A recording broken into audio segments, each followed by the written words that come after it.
The monotonous chirps of happy crickets punctuate the silence of the wet night as I meander through the narrow path of the forest. It was sometime in August 2023 when I last visited an artisanal refinery camp in the Niger Delta. Here, local technology is deployed by the operators to refine crude oil, which comes out as gas, kerosene, petrol, and diesel. They say petrol is cheaper at the camp. Tell me, 20 liters of fuel, how much on they buy them? What thing that they call subsidy? Now here subsidy dey. Our boys they subsidize for us. Then if you do here, as I dey here, I fit come meet my boy here. Boys wey dey do, abeg give me small fuel. I take am go reach my neighboring community. I go say, oga, bring 5,000, come collect 120 liter. They go give me. Filling station dey, I think say 700 1 liter. That's what we dey hear now. We will not get filling station here. But the one way our people they go buy there, come sell here. 20,000 naira for 20 liter of fuel. Now here the subsidy dey because I did not cut off that 14,000. That be the subsidy for us now. Some the way for buy 20,000 naira. These are our boys. We don't subsidize them for us. Artisanal oil refining business, popularly called fire, is branded illegal in Nigeria. And a clampdown on illegal refineries is meant to stop the pilfering of Nigeria's oil wealth. But on the debit side, availability of petroleum products has greatly reduced, particularly in the Niger Delta, where long queues are common sight at filling stations, including the NNPC mega station. Let's deploy local technology. That's the message they are sending out. It's not enough to blacklist them, but take advantage of the experience and expertise they've been able to gather and boost it with modern technology. Put them into cooperatives, into business groups, and deploy the necessary supervision and make available petroleum products at very cheap rates, which they have been able to prove going forward. Train these boys, look at the capacity that they have developed in that sector. Artisan mining practice that will be environmentally friendly and government can coordinate, use it to create jobs for the young people in the Niger Delta, create an economy so that government do not lose the kind of money they are losing, and then ultimately we have a win-win, peaceful and clean environment. The Port Harcourt Refining Company operates 2 oil refineries.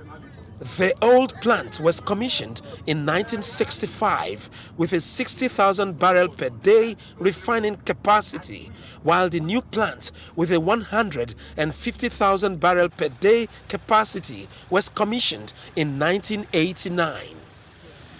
Both refineries possess a combined capacity of 210 barrels per stream day.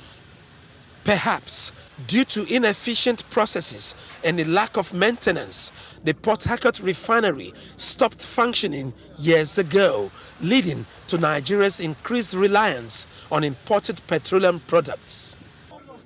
On April 12, 2022, a federal government delegation visited the refinery and made promises. The project manager is here with us, and you can ask him. I've extracted that commitment from him that this project is going to go on schedule and that by first quarter next year, at least 60,000 barrels per day will be delivered in products to Nigerians from Port Harcourt Refinery. That was the previous administration, but coming to the present.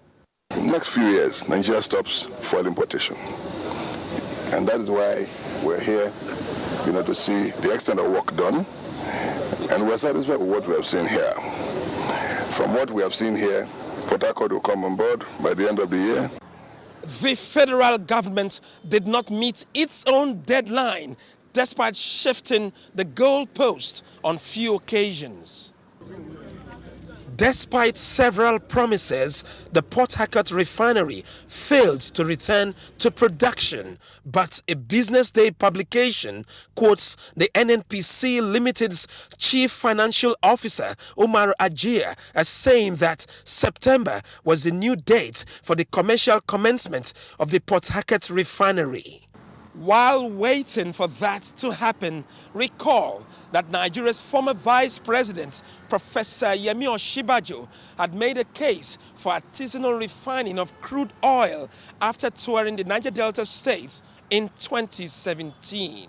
We're very confident that the integration of artisanal and modular refinery operations into the oil and gas sector will not only promote the inclusion of more local content in the industry, it will advance the use of homegrown technology in the refining of petroleum products. It will also promote the availability of petroleum products, stabilize prices, eliminate shipping costs, and provide employment opportunities for the young people in the region and in Nigeria in general.